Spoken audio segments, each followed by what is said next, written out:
Genesis 38. Tribal history. And it came to pass at that time, that Judah went down from his brethren, and turned into a certain Adullamite, whose name was Hirah.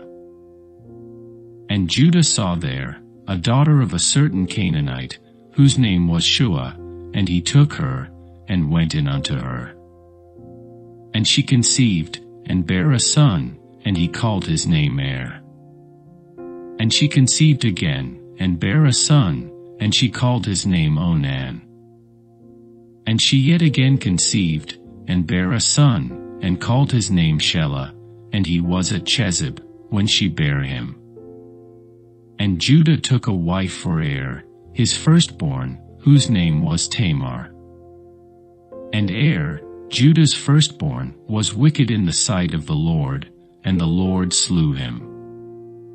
And Judah said unto Onan, Go in unto thy brother's wife, and marry her, and raise up seed to thy brother. And Onan knew that the seed should not be his, and it came to pass, when he went in unto his brother's wife, that he spilled it on the ground, lest that he should give seed to his brother.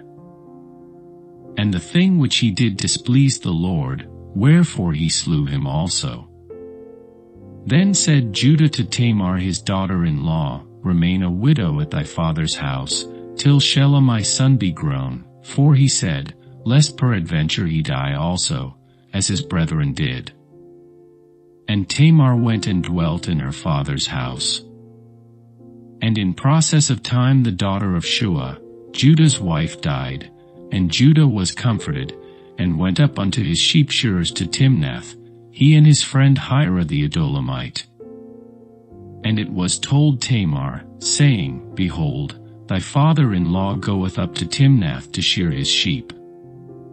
And she put her widow's garments off from her, and covered her with a veil, and wrapped herself, and sat in an open place, which is by the way to Timnath, for she saw that Shelah was grown, and she was not given unto him to wife. When Judah saw her, he thought her to be an harlot, because she had covered her face. And he turned unto her by the way, and said, Go to, I pray thee, let me come in unto thee, for he knew not that she was his daughter-in-law.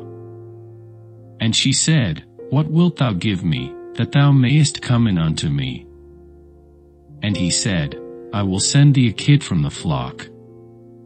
And she said, Wilt thou give me a pledge, till thou send it? And he said, What pledge shall I give thee? And she said, Thy signet, and thy bracelets, and thy staff that is in thine hand.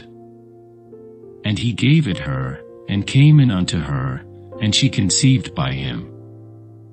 And she arose, and went away, and laid by her veil from her, and put on the garments of her widowhood. And Judah sent the kid by the hand of his friend the Adullamite, to receive his pledge from the woman's hand, but he found her not. Then he asked the men of that place, saying, Where is the harlot, that was openly by the wayside? And they said, There was no harlot in this place. And he returned to Judah, and said, I cannot find her. And also the men of the place said, that there was no harlot in this place.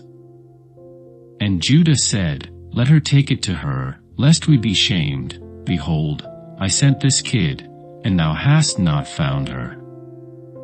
And it came to pass about 3 months after, that it was told Judah, saying, Tamar, thy daughter-in-law, hath played the harlot, and also, behold, she is with child by whoredom. And Judah said, Bring her forth, and let her be burnt. When she was brought forth, she sent to her father-in-law, saying, By the man, whose these are, am I with child? And she said, Discern, I pray thee, whose are these, the signet, and bracelets, and staff? And Judah acknowledged them, and said, She hath been more righteous than I, because that I gave her not to Shelah my son. And he knew her again no more. And it came to pass in the time of her travail, that behold, twins were in her womb. And it came to pass, when she travailed, that the one put out his hand, and the midwife took and bound upon his hand a scarlet thread, saying, This came out first. And it came to pass, as he drew back his hand, that behold, his brother came out, and she said, How hast thou broken forth? This breach be upon thee. Therefore his name was called Pharez. And afterward came out his brother, that had the scarlet thread upon his hand, and his name was called Zerah.